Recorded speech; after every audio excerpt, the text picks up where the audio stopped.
Whenever I discuss the pros and cons of different political systems, there's always comments like this: a stateless society. I want to end this debate once and for all. A stateless society is an oxymoron. It's a self-contradictory concept that will never happen.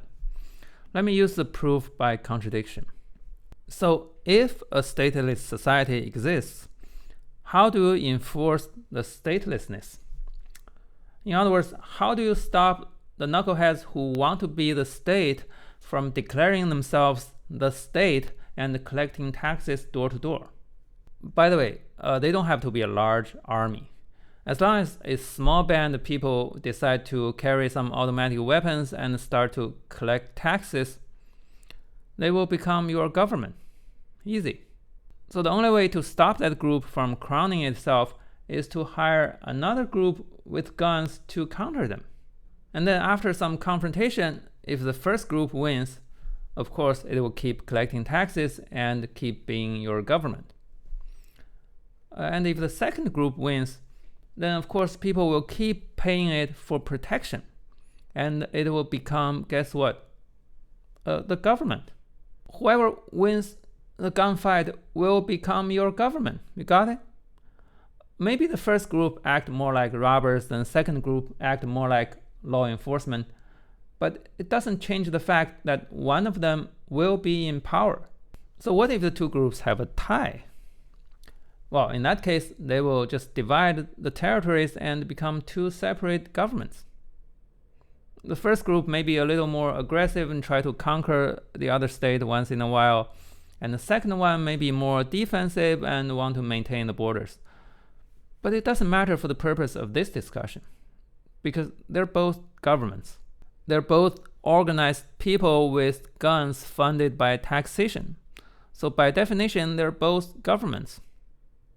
So much for your little stateless society. So debating whether it's good or bad to have a government is a waste of time, because that thing always exists. Like gravity. It doesn't matter if gravity is good or bad, right? Do I want an apple that falls or an apple that floats in the air? It doesn't matter, because you can't find an apple that floats in the air. So why bother? Also, empirically speaking, if a stateless society can exist, there should be quite a few lying around already. Where are they? Even monkeys have political structures. Okay, they don't have guns, but they have individuals with bigger fists. The logic is the same.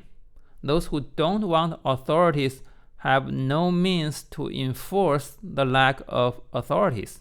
If you drop 24 hardcore anarchy activists on an island, I can assure you that they will form some sort of government in less than a week. That's just how human societies work. The strong try to rule the weak, and the weak try to defend themselves against the strong. So either way, they need organized violence, or at least organized deterrence. So the bottom line is that statelessness is not self-enforcing. To enforce the lack of state, you first need a damn state. So how about we just focus on how to make the state more tamed and less damaging, instead the fantasy of going without it. By the way, if you haven't seen my video for a while, it's probably because the algorithm wants you to try new stuff. But there's an easy way to not miss my videos. You can subscribe to my Substack page. This way you will get an email every time I post a video. So if you don't mind more emails, that's something you can do.